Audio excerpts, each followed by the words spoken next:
When God decides to lift you up, no man, no demon, no circumstance can hold you down. You may not even realize it at first, but when heaven begins to move in your favor, the earth starts to shift beneath your feet. Doors that were once sealed shut begin to open with divine ease.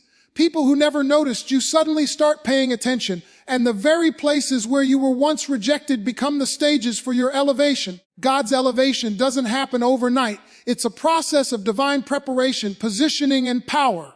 And when he starts to elevate you, he'll show it in ways that leave no room for confusion, no question about who made it happen. The first clear way God shows he's elevating you is by separating you. It may feel like isolation, but in reality, it's consecration. God removes you from the noise so you can hear his voice. Friends start fading away, old habits lose their taste, and your comfort zone begins to crumble. It's not punishment, it's placement. Before God lifts you, he has to refine you. He'll take you through seasons where you wonder why you don't fit in anymore. But that's because he's shaping you for a level your old crowd can't reach. You see, separation always comes before elevation. When God's hand is on you, he'll pull you apart from the ordinary so he can release the extraordinary within you. The second way God shows he's elevating you is by testing your character. Elevation requires foundation. If your character can't hold the weight of your calling, your platform will collapse beneath you. God doesn't just want to bless you. He wants to make sure you're ready to handle the blessing. So he'll allow pressure, conflict, and misunderstanding to reveal what's inside you. When people lie about you and you still choose integrity, when you could fight back but instead choose peace, when you trust him even when it hurts, that's when he's qualifying you for more. Every test isn't about pain, it's about proof. God is proving that you can be trusted with greater influence, greater authority, and greater purpose. The third way God reveals elevation is through divine opportunities that don't make sense. Suddenly, what you prayed for years ago starts showing up in your present.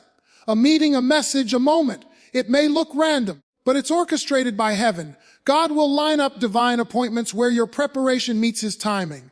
What used to be closed off suddenly becomes open. You'll find yourself in rooms you didn't apply for, conversations you didn't expect, and positions you didn't even pursue. That's not coincidence, that's providence. When you walk faithfully in obscurity, God will open doors that only his favor can unlock. The fourth way God shows you're being elevated is when your enemies start increasing. Promotion attracts opposition. The moment you rise, expect resistance. But here's the good news, opposition is confirmation. When the enemy starts attacking, it's because he sees what's ahead of you. The devil doesn't fight the irrelevant. He targets the influential. So instead of crying over critics, start thanking God for the confirmation. The presence of enemies means you've entered a new level of purpose. And remember, every Goliath you face is proof there's a throne with your name on it. Don't get distracted by the noise. Your opposition is simply the wind that lifts your wings higher. The fifth sign God is elevating you is that your faith begins to stretch. He starts asking you to believe for things that go beyond your capacity. The instructions become bigger, the assignments heavier, and the vision clearer. God doesn't give small dreams to big people. He gives big dreams to humble hearts. When your faith starts to feel challenged, it's because he's calling you into deeper trust. He wants to expand your spiritual muscles. You can't step into divine elevation with human logic, so he'll put you in situations that make you depend on him completely. When you can no longer control the outcome, that's when he's teaching you how to walk by faith, not by sight. The sixth way God shows elevation is by increasing your impact. Your words start carrying weight, your presence brings peace, and your life begins influencing others without you even trying. You start becoming an answer to prayers you never heard. People are drawn to your light, not because of who you are, but because of who's shining through you. Elevation isn't about fame, it's about function. God raises you up not to make you famous, but to make you effective. When he elevates you, your life becomes a channel of his glory. Every talent, every testimony, every trial you've endured begins to work together to serve a greater kingdom purpose. And the seventh way God shows he's elevating you is by giving you peace in the middle of chaos. When others panic, you stand still. When storms rage, your soul stays anchored. That peace is a divine indicator that God has moved you to a new spiritual altitude. You're no longer reacting to every storm. You're resting in the sovereignty of the one who controls it. Elevation doesn't always mean leaving trouble. Sometimes it means rising above it. You begin to see life from heaven's perspective. You realize that every delay was divine, every detour was necessary, and every pain was part of the plan. That's when you know you're no longer walking in your own strength, but in the power of His grace.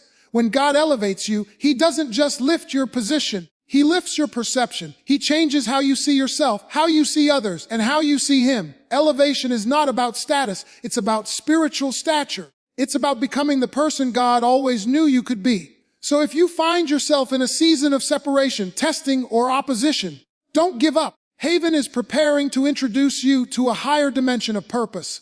The same God who called you in the valley will crown you on the mountain. Stay faithful, stay humble, and keep walking. Because when God decides to elevate you, no force on earth can keep you from rising. When God begins to elevate you, the very first sign you'll often see is separation. It's one of the hardest stages to recognize because it doesn't feel like promotion. It feels like loss. People you thought would always walk with you begin to drift away. Opportunities you counted on suddenly disappear. The familiar places where you once felt comfortable start feeling foreign. But what looks like rejection is actually redirection. God is not punishing you. He's positioning you. Separation is heaven's way of saying, I'm preparing you for something greater. Before God takes you higher, He'll pull you aside. Before He exposes you to the world, He'll first hide you for a season. Separation is never random. It's always intentional. When God called Abraham, the first instruction He gave was, leave your country, your people, and your father's household. Why? Because destiny can't grow in the soil of comfort. God had to separate Abraham from the familiar so He could reveal to him the unfamiliar promise. The same is true for you. If God is separating you, it's because He's about to shift you. He's cutting ties with what can't go with you into your next level. Every divine separation carries purpose. He's pruning what's unnecessary so your purpose can breathe. There comes a moment in every believer's journey when you begin to sense that your spirit no longer aligns with certain conversations, habits, or relationships. You try to go back to what you used to enjoy, but it just doesn't fit anymore. That's not you being difficult. That's God upgrading your discernment. He's revealing that you've outgrown certain environments. You can't rise while still being anchored to what holds you down. When God calls you higher, He'll create discomfort in your current level so that you have no choice but to move. That uneasiness in your spirit isn't confusion. It's confirmation. It's God's way of telling you that where you are is no longer where you belong. Separation may come through people walking away, through doors closing, or through a shift in your own desires. Sometimes the very things you used to pray for start losing their appeal. You can't explain it to anyone because even you don't fully understand it. That's the mystery of elevation. It often starts with subtraction. God will subtract the unnecessary so He can multiply your destiny. He'll let people misunderstand you, not to hurt you, but to detach you from dependency. Because as long as you depend on people, you can't fully depend on Him. When God is elevating you, He'll also change the rhythm of your life. Suddenly, silence replaces noise. Where you once had constant chatter, He gives you solitude. It's in the quiet where He begins to speak clearly. He removes distractions so you can rediscover His direction. Many people mistake separation for abandonment, but the truth is God never leaves you alone when He isolates you. He simply removes others so that His voice becomes louder than theirs. He's teaching you to be content with His presence, to find strength without validation, and to move without applause. Every person God uses mightily has gone through a season of divine separation. Joseph was separated from his family, betrayed by his brothers, and thrown into a pit before he ever saw the palace. Moses was exiled into the wilderness before leading Israel out of bondage. David was pulled away from the spotlight, tending sheep on the backside of the field, before he ever faced Goliath. What do they all have in common? God had to isolate them to shape them. If you're in that season, don't despise it. What feels like a setback is a setup. God is using your solitude to strengthen your spirit and refine your vision. Separation is also God's security system. He protects what He's developing. There are some things He's planning in you that can't be exposed too early. If He revealed you before you were ready, critics would destroy what hasn't yet matured. So He hides you, not because you're forgotten, but because you're favored. Just like a seed must be buried before it breaks forth, you must go through your hidden season before you emerge in glory. While others are shining publicly, you're growing privately. But when your season of unveiling comes, everyone will know it was God who prepared you. In separation, God also reveals your real priorities. When everything familiar falls away, what's left is your foundation. You begin to see what truly matters, your faith, your character, your purpose. He'll strip away what's false so that what's real can remain. The conversations become fewer, but deeper. The relationships shrink, but they strengthen. You learn that you don't need a crowd to be confirmed. You only need his approval. That realization alone is a form of elevation, because you stop living for validation and start living from revelation. And even though separation can feel lonely, it's in that loneliness that intimacy with God grows. When the noise fades, you begin to hear his whisper again. You start to remember who you are and whose you are. You discover strength you never knew you had, because now you're no longer leaning on others. You're anchored in him. That's when you realize that separation wasn't meant to break you. It was meant to build you. It was never meant to leave you empty. It was designed to fill you with divine power and perspective. So when God starts cutting away people, opportunities, or environments that once made you feel secure, don't panic. Don't try to chase what God has already dismissed. He knows what he's doing. He's not taking things from you. He's making room for what's coming. The higher you go, the lighter you must travel. Every new level requires a new version of you, and that version can't carry the same weight of yesterday. Separation is not the end of your story. It's the beginning of your becoming. This is how elevation starts. It's quiet, it's lonely, it's uncomfortable, but it's sacred, because in the moments when you feel most alone, heaven is the busiest on your behalf. God is not just changing your surroundings, he's transforming your spirit. He's teaching you that before he can elevate your position, he must first elevate your perspective. And when you finally understand that the isolation was preparation, you'll stop mourning what left and start praising for what's coming. Because separation is not loss. It's leverage for the next dimension God is calling you into.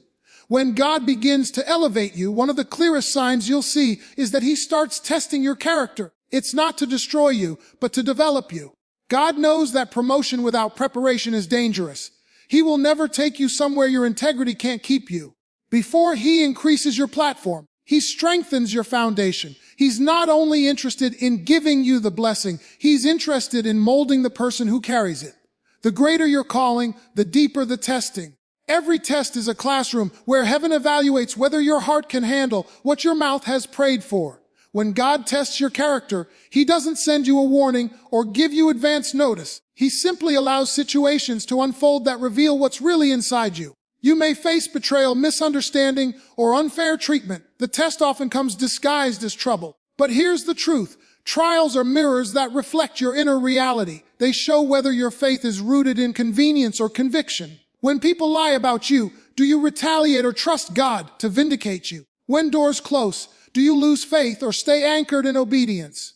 When you're overlooked, do you complain or continue to serve faithfully? These are the quiet tests that determine your readiness for elevation. Character testing isn't about what you do when everyone's watching. It's about who you are when no one sees.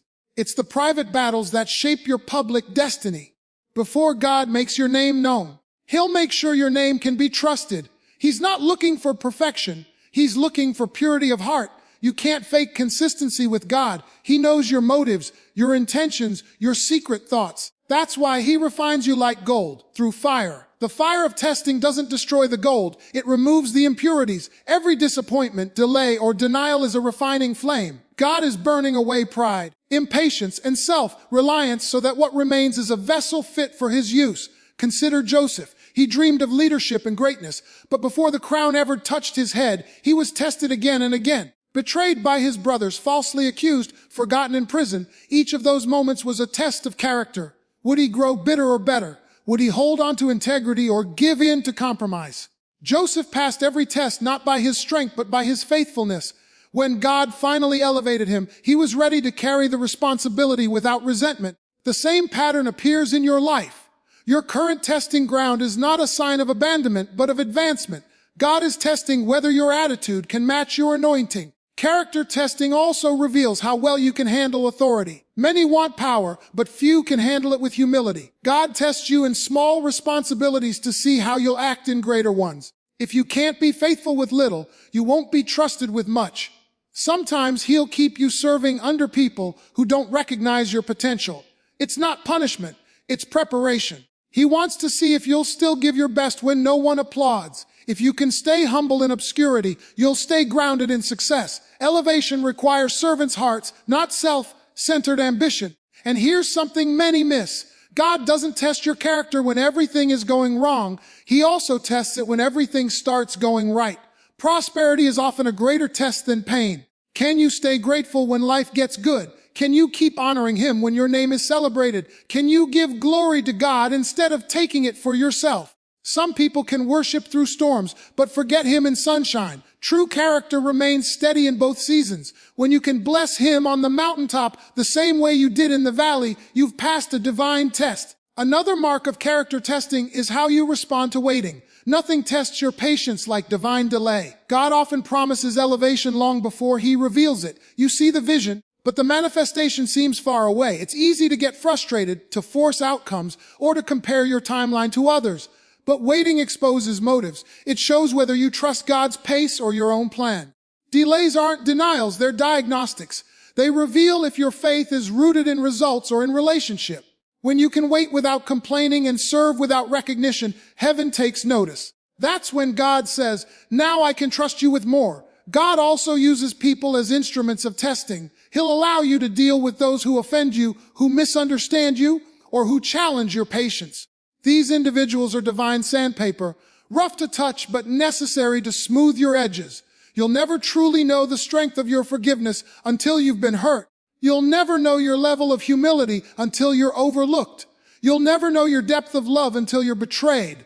God allows these moments not to wound you, but to work maturity into you. Every person who tests you becomes part of your training for the next level. Passing God's tests requires surrender, not strategy. You can't manipulate your way through divine testing. You can only submit. When you surrender your reactions, your emotions, and your pride to Him, you begin to grow. Testing seasons stretch your faith, purify your motives, and anchor your dependence. They strip away the false layers of self so that Christ can shine through you. And when you emerge from testing, you don't just have success, you have stability.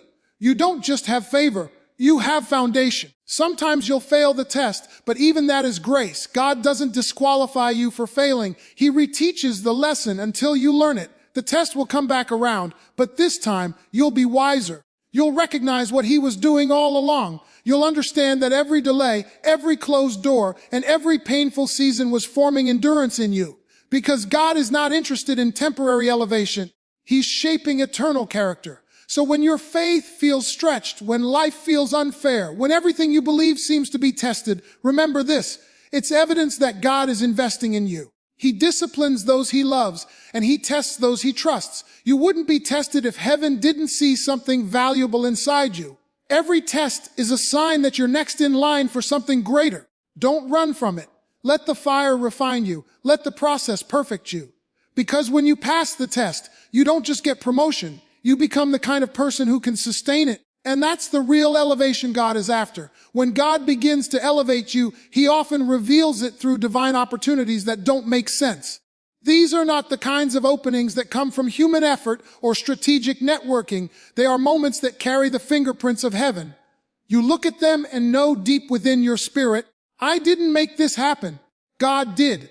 They come when logic says it shouldn't be possible, when your resume doesn't qualify you, and when the odds are clearly against you. Yet somehow, the door swings open with ease, and favor follows you into rooms you never expected to enter. That's how God works when He decides it's time for your next level. His elevation doesn't follow human patterns. It flows from divine purpose. Divine opportunities are often the rewards of quiet obedience, long before they appear.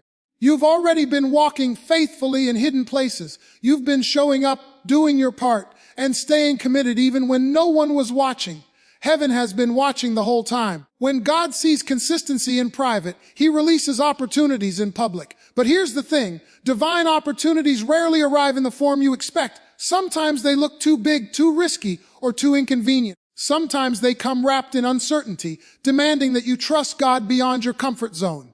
That's why when the opportunity arrives, it doesn't always feel like a blessing. It feels like a stretch. But that stretch is proof that God's hand is on it. Think about David.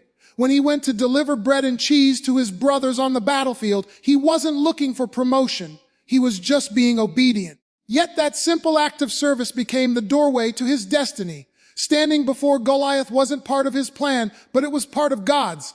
The divine opportunity appeared in the middle of an ordinary day. David's elevation came not from ambition, but from availability. That's how God works. He uses small moments of obedience to lead you into life-changing encounters. What looks like a coincidence is often a divine setup. God's opportunities are also timed with precision. He doesn't open doors too early, and he never opens them too late. When you try to force things before the appointed time, frustration follows.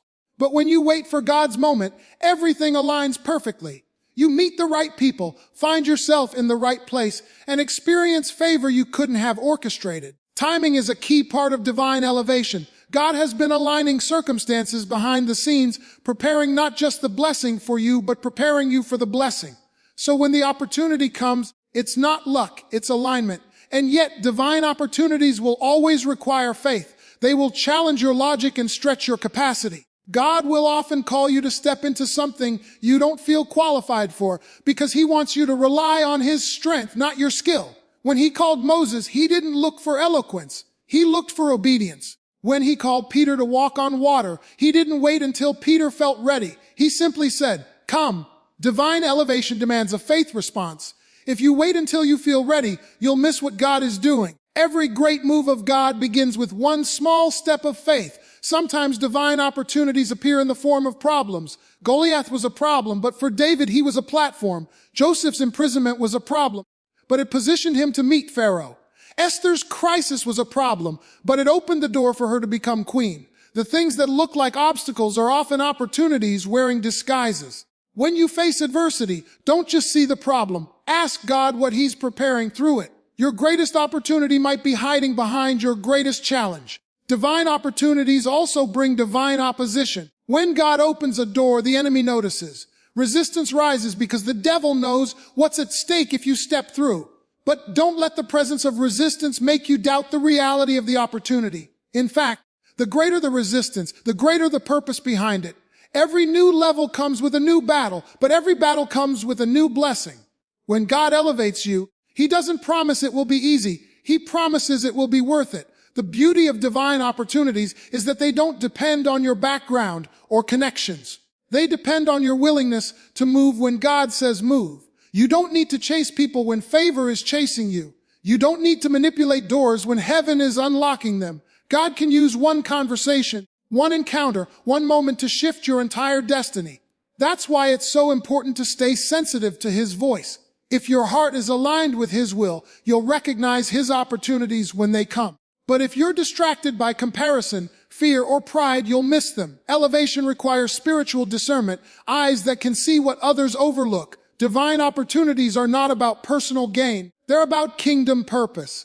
God opens doors not to make you comfortable, but to make you useful. He blesses you so you can be a blessing. He promotes you so you can influence others for his glory. Every opportunity carries responsibility. When he elevates you, he expects you to carry his presence into the new space. That's how heaven expands its territory, through the people God positions. You're not elevated for status, you're elevated for service.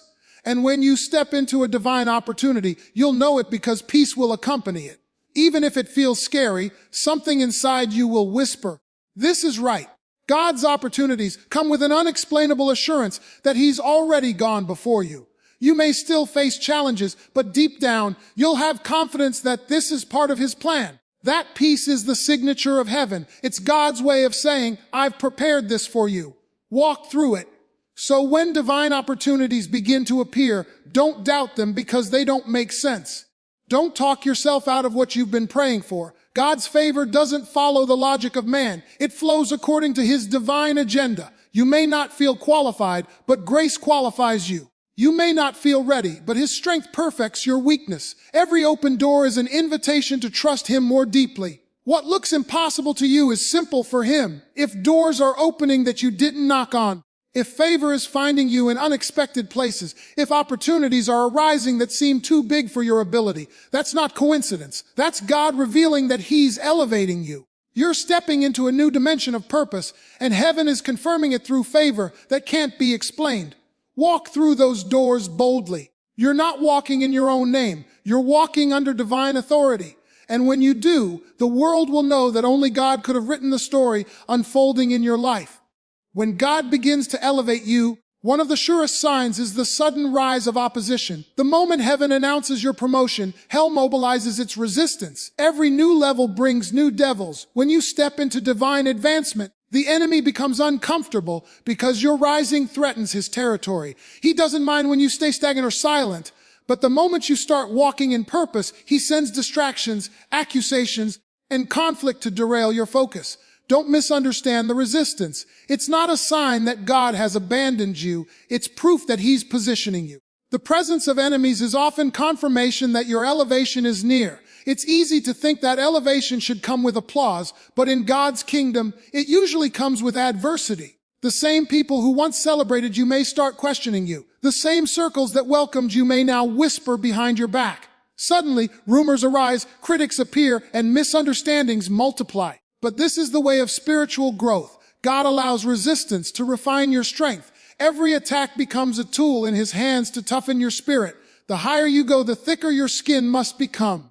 God will not let the weight of new glory crush you, so he trains you through opposition before you arrive there. David was anointed to be king, but before he ever sat on the throne, he faced Goliath and endured years of persecution from Saul. His elevation attracted jealousy and hostility. Yet, every battle strengthened his courage and deepened his dependence on God. If Saul hadn't pursued him, David might have stayed comfortable in the palace and never learned to trust God in the wilderness. Sometimes your enemies are your greatest teachers. They push you toward prayer. They drive you toward purpose. They make you depend less on people and more on God. Opposition is not an obstacle. It's the gym where God builds spiritual endurance. The mistake many people make is trying to fight every battle in their own strength. But when the attacks come, your greatest weapon is not retaliation. It's restraint. God doesn't call you to prove your innocence to everyone. Some attacks are divine tests to see if you'll fight with your flesh or stand in your faith. When Nehemiah was rebuilding the wall, his enemies tried to distract him with criticism and threats. Yet he refused to stop the work and said, "I am doing a great work and I cannot come down." That's how you handle opposition. You stay focused. You don't come down to argue with people who don't understand your assignment. You keep building because your obedience is your defense. Opposition also reveals who truly walks with you. When the storms rise, the real ones stay and the pretenders scatter. God uses resistance to sift your relationships. Every person attached to you can't handle where you're going. Some connections are only meant for certain seasons. When you start rising, those who were comfortable with your past might become uncomfortable with your progress. Don't hold on to people who resent your growth. If they walk away, let them. God will replace them with those who are aligned with your destiny. Elevation often comes with separation, and opposition accelerates that process. Another reason God allows opposition is to display his power through your weakness. When the Red Sea stood before Israel and Pharaoh's army pressed behind them, Moses couldn't fix it on his own. God allowed the crisis so he could reveal his glory. When your back is against the wall and your enemies are surrounding you, that's when God steps in and says, "Stand still and see the salvation of the Lord." The battle gives him a stage to perform miracles. Without conflict, you'd never see his deliverance. Without pressure, you'd never witness his power. So the very thing that seems to threaten your future becomes the instrument that announces it. And let's be honest, sometimes opposition doesn't come from strangers, it comes from those closest to you. Joseph's greatest betrayal came from his brothers. Jesus was betrayed by Judas, one of his own disciples. Elevation has a way of exposing hidden hearts. The higher God lifts you, the more he reveals who's really for you. But even betrayal is a part of his plan. If Judas hadn't betrayed Jesus, there would have been no cross, no resurrection, no redemption. God uses even the treachery of others to push you into destiny. What they meant for evil, he transforms for good. When opposition rises, your instinct might be to shrink back. But that's the very moment you need to stand firm. The enemy wants to make you doubt your calling, question your worth, and abandon your assignment. But you have to remind yourself that you were chosen for this. You were anointed for this. You were prepared for this long before the attack began. The battle is not a sign of weakness. It's evidence of significance. The enemy doesn't waste ammunition on those who pose no threat. If he's fighting you hard, it's because you carry something powerful. As God elevates you, he also teaches you how to handle attacks with grace. Not every accusation needs an answer, and not every insult deserves a response. Silence is sometimes the greatest demonstration of strength. God will fight for you if you keep your heart clean. When you refuse to retaliate, you create room for divine vindication. He said, "Vengeance is mine, I will repay." So when you choose peace over payback, you invite heaven to intervene on your behalf. The battle that seemed designed to break you ends up becoming the testimony that blesses others. Opposition is the refining fire that separates the committed from the casual. It teaches you perseverance, humility, and spiritual maturity. It shifts your prayer life from casual words to desperate cries. It turns you from a believer who knows about God to one who truly knows Him. Every time the enemy attacks, he unintentionally pushes you closer to your destiny. Every time he tries to stop you, he only strengthens you. Because what the devil meant for harm, God will always turn for good. So don't fear opposition. Embrace it. It's a divine indicator that you're on the right path. It's heaven's reminder that your growth is making hell nervous. The more intense the resistance, the closer you are to your release. Let the attacks come. Let the rumors rise. Let the critics talk. While they're talking, God is working. While they're plotting, He's promoting. Your job is not to fight for recognition, but to stand in righteousness. The same God who allowed the opposition is the same God who will use it as your elevator. What was meant to push you down will end up lifting you higher, because no weapon formed against you will ever prosper. When God begins to elevate you, one of the ways you'll know it is that your faith starts to stretch. He begins to pull you beyond the limits of what feels safe and familiar. The assignments get bigger, the instructions sound bolder, and the steps He asks you to take don't seem to make sense in the natural. It's no longer about what you can do. It's about what He can do through you. Elevation always demands expansion. Before God lifts your life, He enlarges your capacity to believe. That stretching can be uncomfortable, even frightening, because faith requires you to walk where your understanding cannot go. But it's in that stretching that spiritual growth takes root. God doesn't want you to have comfortable faith. He wants you to have courageous faith. When God calls you to greater levels, He'll often start by disrupting your routine. The things that once worked for you will suddenly stop producing the same results. It's not that you failed. It's that you've outgrown that level. God will pull you into unfamiliar territory so that you're forced to depend on Him again. He knows that if He lets you stay comfortable, you'll start relying on your own ability instead of His power. So He'll place you in situations where your logic can't lead you, your strength can't sustain you, and your experience can't explain what's happening. That's when faith begins to stretch. You find yourself saying, "God, I don't understand, but I trust You." And that simple surrender becomes the bridge to your next dimension. Stretching faith means learning to take steps even when you can't see the path. Think about Peter on the water. Jesus told him to come, but there was no solid ground under his feet. Every step required trust in the word that called him. That's what faith looks like. It's walking when sight fails, obeying when fear whispers, and believing when evidence is missing. Sometimes God will ask you to step out before He shows you where you're stepping into. He gives you just enough light for the next step, not the whole staircase. That's because faith isn't built in clarity, it's built in uncertainty. He's teaching you to walk by His voice, not by your vision. Stretching faith also means learning to let go. God can't fill your hands with new blessings if they're still holding on to old things. There are seasons when He'll ask you to release what's familiar, not because it's bad, but because it's not enough for where you're going. Abraham had to leave his homeland before he saw the promise.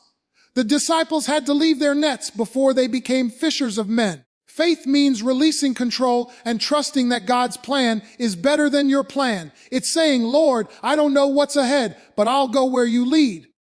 That's when heaven starts to move. When God stretches your faith, He also stretches your vision. He makes you see possibilities that don't yet exist. What seemed impossible before starts to feel achievable through Him. Faith doesn't deny reality. It defies limitations. It doesn't ignore the mountain. It speaks to it. God begins to give you ideas, dreams, and goals that exceed your natural ability. They scare you because they're bigger than what you can do alone. But that's the point. If your dream doesn't require divine intervention, it's not from God. He gives visions that stretch you so that when they come to pass, no one can take credit but Him. This stretching can also come through waiting. God will sometimes delay what He promised to build endurance in you. Waiting seasons are stretching seasons. They test whether your faith depends on His timing or on your impatience. When God seems silent, He's not ignoring you. He's developing you. Every day that feels like delay is actually preparation. He's strengthening your spiritual muscles so that when the breakthrough comes, you can handle the weight of it. Faith stretched in waiting is faith that lasts through storms. Stretching faith often requires walking alone. Not everyone around you will understand what God is asking you to do. Some will question your decisions.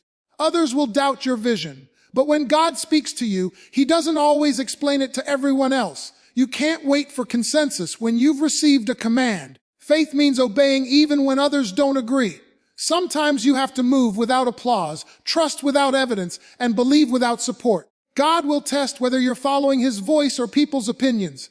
When your faith stands firm in solitude, you're ready for elevation. As faith stretches, so does your prayer life. You stop praying safe prayers and start praying bold ones. You stop asking God for what's easy and start asking for what only He can do. You begin to speak to your circumstances with authority, not anxiety. You learn that faith is not about begging, it's about believing. God responds to expectation. When you stretch your faith, your prayers become declarations of confidence in His power. And when He sees that level of trust, He begins to move mountains on your behalf. Stretching faith also teaches humility. When God blesses you in ways that exceed your ability, you realize it was never about your talent. It was about His grace. You begin to walk with quiet confidence, knowing that every door opened, every opportunity granted, and every victory won was by His hand. Faith keeps you grounded even in greatness. It reminds you that without Him, you can do nothing. Elevation without faith leads to pride, but elevation with faith leads to purpose. And sometimes, stretching faith means enduring contradictions. You believe God for healing, but the symptoms persist. You trust Him for provision, but the bills keep coming. You declare victory, but the battle still rages. These contradictions don't mean your faith is weak. They mean it's being strengthened. True faith holds on even when circumstances don't agree. It says, God, I still believe You're good even when life doesn't feel good. That's the kind of faith that moves heaven. When your faith stretches, so does your identity. You begin to see yourself not as who you were, but as who God is shaping you to be. You stop seeing obstacles as impossibilities and start seeing them as opportunities. You realize that every challenge is an invitation to trust Him deeper. That's when you begin walking with divine confidence, not arrogance, but assurance that if God called you, He'll carry you. So if God is stretching you, don't resist it. The discomfort is a sign of growth. Faith that never stretches never strengthens. The very pressure that's making you uneasy is the same force preparing you for the next level. God's stretching is never meant to break you. It's meant to build you. Because when He's about to elevate you, He first expands your faith to fit the blessing that's coming. You may feel the tension now, but soon you'll realize that every stretch was a step toward the greater purpose He prepared for your life. When God begins to elevate you, one of the clearest signs you'll notice is divine favor opening doors you didn't even knock on. It's not coincidence, it's not luck. It's the undeniable hand of God moving on your behalf. You'll start to witness opportunities that don't match your RA resources showing up right when you're running low, and people you've never met being assigned to help you. That's not ordinary, that's elevation. When God favors you, He positions you in rooms you didn't apply to enter and seats you at tables you didn't even know existed. You can't explain it, and you certainly can't take credit for it. It's the manifestation of His promise that when you walk uprightly before Him, no good thing will He withhold from you. Favor is not about being lucky, it's about being chosen. It's when heaven decides to endorse your obedience. You might not have the qualifications, but favor will make up the difference. You might not have the connections, but favor will bridge the gap. When God's favor rests on you, what others strive to achieve by effort, you accomplish by grace. It doesn't mean you won't work. It means your work will carry a supernatural advantage. That's why some people look at your progress and can't figure out how you got there. They see the fruit but don't understand the favor. They don't know that when you stay faithful in the shadows, God rewards you in the spotlight. When divine favor begins to flow, things accelerate. What used to take years starts happening in months. Where doors were once locked, they suddenly swing wide open. You'll find yourself saying, "This doesn't even make sense." And that's exactly how favor works. It defies logic. It's not based on your merit. It's rooted in His mercy. God's favor can take a person from the back of the line to the front without them pushing or competing. When He elevates you, He does it in such a way that no one can claim the glory but Him. But favor doesn't come without friction. When God's favor shows up, it attracts both blessings and opposition. Joseph experienced it when his father gave him the coat of many colors. That coat represented favor, and the moment he wore it, envy surrounded him. When God elevates you, some people will celebrate you, but others will criticize you. That's part of the package. Favor exposes hearts. It reveals who's for you and who's not. Don't let the resistance discourage you. It's confirmation that God's hand is on your life. If the enemy is trying to stop you, it's because he knows what's coming next. Favor also brings responsibility. It's not just for your benefit, it's for his purpose. God doesn't favor you to make you famous. He favors you to make him known. Every open door is an assignment, not just an achievement. The blessings you receive are meant to flow through you, not just to you. When God elevates you, he expects you to use your platform, your influence, and your resources to advance his kingdom. That's why favor must be coupled with humility. The higher he lifts you, the lower you must bow. The moment you start thinking the favor is about you, it begins to fade. Divine favor often shows up in unexpected places. Sometimes it looks like rejection first. What you thought was a setback might actually be a setup. God's favor might close one door so he can open a better one. Joseph's brothers sold him into slavery, but that betrayal became the path to the palace. What they meant for evil, God turned for good. Favor doesn't always feel favorable at first, but it's working behind the scenes.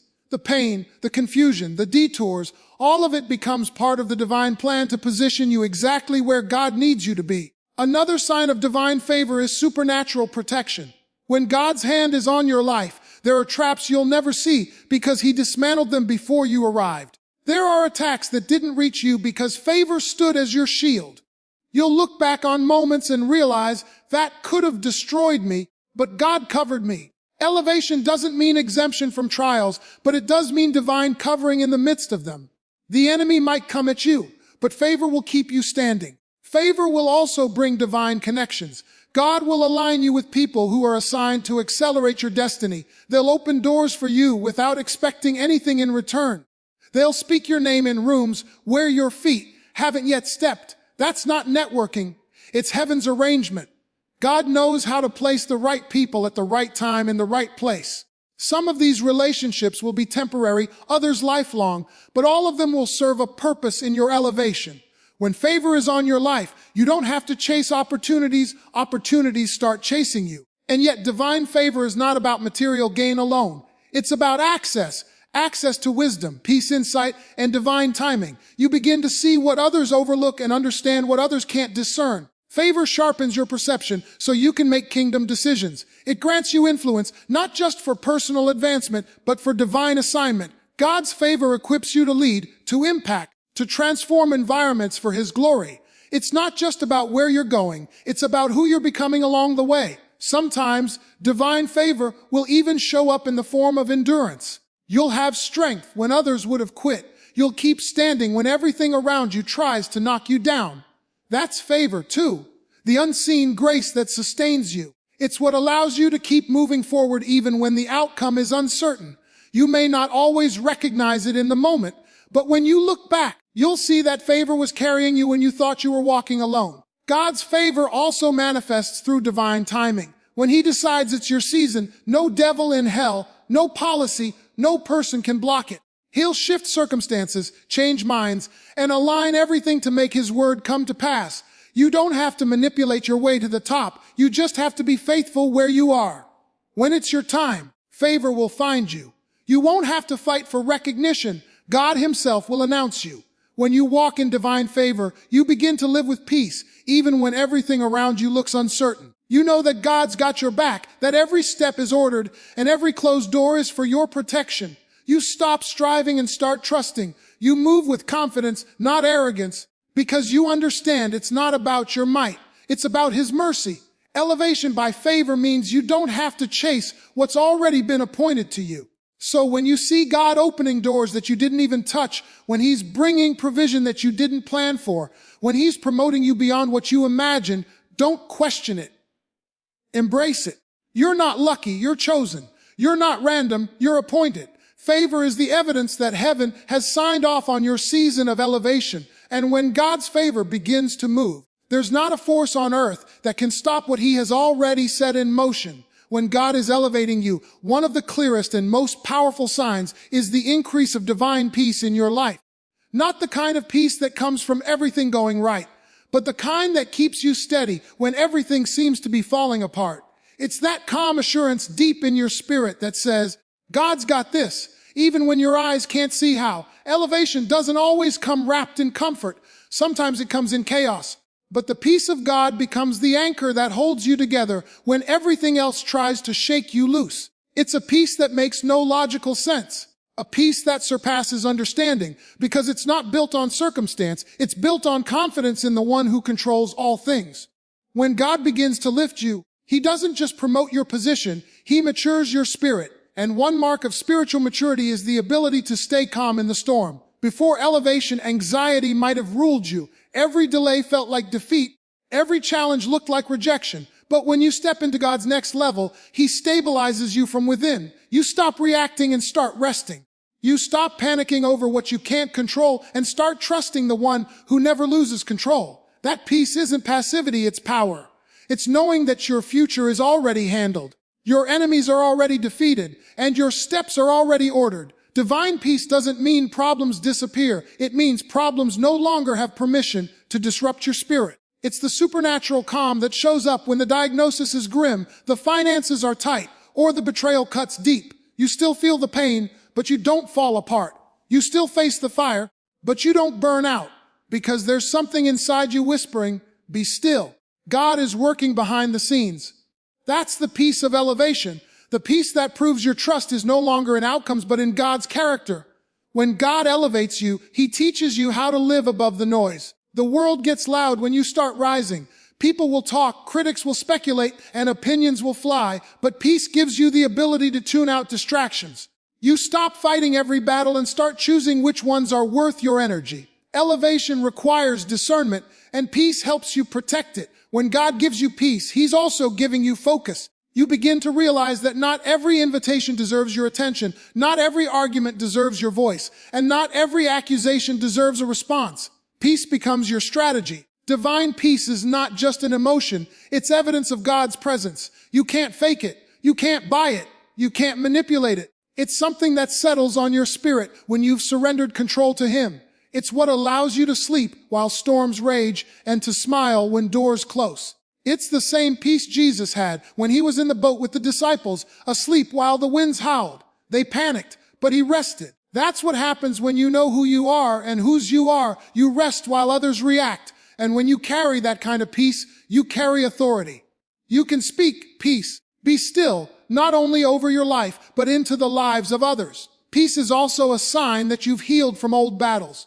Before elevation, God deals with what's been weighing your spirit down. He removes bitterness, fear, and anxiety because you can't go higher carrying what tried to crush you. You start releasing people who wronged you, forgiving situations that hurt you, and letting go of regrets that haunted you. That release makes room for peace. God can't pour peace into a heart that's still filled with resentment. So when you start feeling lighter, calmer, and more content, even without all the answers, that's God clearing space for your next level. This peace also reveals that you've stopped chasing validation. You no longer need everyone to understand you, approve of you, or celebrate you. You realize that favor doesn't need fans. When God elevates you, He becomes your assurance. You find joy in obedience, not applause. And that shift in mindset silences insecurity. You stop comparing yourself to others and start walking confidently in your own lane.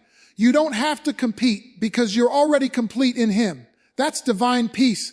It's contentment without complacency, gratitude without striving. Sometimes divine peace comes after a season of great shaking. You may go through storms that strip away what you thought you needed. You may lose relationships, opportunities, or comfort zones. But when the dust settles, you realize you're still standing and more grounded than before. That's the kind of peace God gives when He's preparing you for greater things. It's not the peace of avoidance, it's the peace of overcoming. You faced chaos and didn't crumble. You've endured pain and didn't quit. That endurance births a new kind of strength, quiet, confident, and unshakable. God's peace also positions you for clarity. When your heart is calm, you can hear His voice more clearly. Confusion thrives in chaos, but revelation flows through peace. Many times, before God gives you the next instruction, He calms your spirit so you can receive it. That's why the enemy loves to stir anxiety, because if he can steal your peace, he can distort your perception. But when you choose peace over panic, you stay in alignment with God's direction. You move with wisdom, not emotion. Divine peace also attracts divine outcomes. When you walk in peace, you make decisions that align with purpose, not pressure. You respond with grace instead of reacting in fear. And that posture invites favor. People are drawn to those who carry peace because peace is power under control. It's not loud. It's not boastful. It's steady. And steady people get trusted with stability. God promotes peaceful people because they can handle pressure without breaking. Peace in elevation doesn't mean the absence of war. It means the presence of victory before the battle ends. It's standing in the middle of uncertainty with confidence that your outcome is secure. It's the assurance that God didn't bring you this far to leave you. It's the realization that even if you don't know what's next, you're safe in His hands. So when you start noticing that what used to shake you no longer does, that what used to worry you now only makes you pray, that what used to exhaust you now builds your endurance, that's not just maturity, that's elevation. God has strengthened your spirit, calmed your soul, and settled your heart because He's preparing to trust you with more. The peace you're feeling is not ordinary, it's prophetic. It's a sign that your battle season is shifting into your building season. You've learned to trust Him in the storm, so now He can trust you with the sunshine. And when God elevates you into new heights, that peace will keep you steady, humble, and focused, because real elevation isn't just about rising higher, it's about staying grounded in God no matter how high you go. When God begins to elevate you, it's not just about changing your position, it's about transforming your condition. Elevation is not simply being lifted above others, it's being lifted into alignment with His purpose. It's when God takes all the seasons of pain, waiting, obedience, stretching, pruning, and faith and turns them into the foundation for something greater than you ever imagined. You begin to realize that what you thought was delay was actually divine design. What you thought was rejection was protection. What you thought was loss was preparation. Every tear, every test, every lonely night had a purpose. To shape your heart for the weight of where He's taking you. Because God never elevates you publicly until He has strengthened you privately. Elevation in God's kingdom doesn't start with a throne. It starts with a test. Before He crowns you, He refines you. Before He reveals you, He prepares you. You see, man looks at position, but God looks at foundation. He wants to make sure that when He lifts you, you won't collapse under the pressure of the blessing. That's why the seasons before elevation often feel like contradiction. You pray for breakthrough and face breakdown. You ask for increase and lose what you thought you needed. You seek clarity and walk through confusion. But in every contradiction, God is crafting character. He's teaching you to depend on His word when everything else fails. Because when you finally step into what He promised, you'll know that it was never your strength that got you there. It was His. When God elevates you, it's not about spotlight. It's about stewardship. He's not just giving you influence, He's giving you responsibility. He's trusting you to carry His presence into higher places. The higher you go, the more humility you'll need. The more authority you're given, the more accountability you carry. That's why true elevation requires surrender. You can't take pride with you into the next level. You can't bring ego into God's promotion. He elevates those who exalt Him, not themselves. Because elevation in the kingdom is not about being above others. It's about being beneath God. Elevation also comes with separation. You'll notice that when God starts to lift you, some people won't be able to go with you. Not because they're evil, but because their season in your story has ended. God will remove certain voices to protect your focus. He'll shift relationships, close doors, and even silence noise that used to surround you. That separation isn't punishment, it's preparation. He's making room for new connections, new alignments, and new assignments that match where you're headed. If you try to hold on to everyone and everything, you'll miss what He's bringing next. Sometimes, elevation requires isolation. God does His greatest work in you when no one else can see it. As God lifts you, you'll also notice that your priorities change. What once mattered no longer does. You stop chasing validation and start chasing vision. You stop living for approval and start living for purpose. Elevation matures your mindset. You start thinking legacy instead of popularity, impact instead of image. You realize that the blessing isn't about accumulation, it's about assignment. You're blessed to build, favored to serve, promoted to lead others to Him. The higher He takes you, the clearer your calling becomes. And the clearer your calling becomes, the less you can afford to waste time on distractions. But perhaps the greatest sign of elevation is peace. You'll find yourself walking through storms with stillness. You'll face giants without fear. You'll experience uncertainty without losing your calm. That peace is proof that God has anchored your heart in His promise. You've learned to trust Him in the valley, so now you can handle the mountain. You've discovered that peace isn't the absence of trouble, it's the presence of assurance. That's when you know you've been elevated internally, even before the external promotion arrives. Because true elevation starts in the spirit before it ever shows up in the natural. When God elevates you, He does it His way, in His time, and for His glory. You don't have to compete, compare, or chase opportunities. The same God who lifted Joseph from a pit to a palace, who raised David from shepherd to king, who took Esther from orphan to queen, is the same God who knows your name, your story, and your destiny. He hasn't forgotten you. He's been building something inside of you that will sustain the greatness He's preparing to place upon you. So don't rush the process. Trust it. Every delay is developing something. Every challenge is chiseling something. Every closed door is directing you toward the one that's meant for you. Elevation is not accidental. It's intentional. God has already written the blueprint for your breakthrough. And when the time comes, He'll align everything perfectly. He'll make the right people notice you, the right doors open for you, and the right opportunities unfold around you. You won't have to force it. It will flow. Because divine elevation doesn't come from striving, it comes from surrender. It's not earned by hustle, it's granted by grace. When you align your heart with His will, promotion becomes inevitable. The Bible says that promotion doesn't come from the east or the west, but from the Lord. So if He's the one who lifts you, no man can pull you down. And when you get there, when the promise manifests, when the blessing unfolds, when the elevation becomes visible, never forget the one who took you there. Remember the tears that taught you faith, the trials that built your endurance, and the prayers that sustained your hope. Never let success silence your dependence. Stay rooted in gratitude, because the same God who elevates also sustains. He's not bringing you this far just to show you off. He's bringing you this far to show Himself through you. So walk boldly in your season of elevation. Don't apologize for the favor on your life. Don't downplay what God is doing to make others comfortable. You paid a price for this level. You prayed, waited, endured, and trusted when you had every reason to quit. Now, stand tall in grace, knowing that the same God who started the work will complete it. You're not rising by accident. You're rising by assignment. Every step higher is proof that heaven has approved your next level. And as you rise, remember this truth: elevation is not just God lifting you up. It's God drawing you closer. It's Him saying, "You've proven faithful in the small things. Now I can trust you with greater."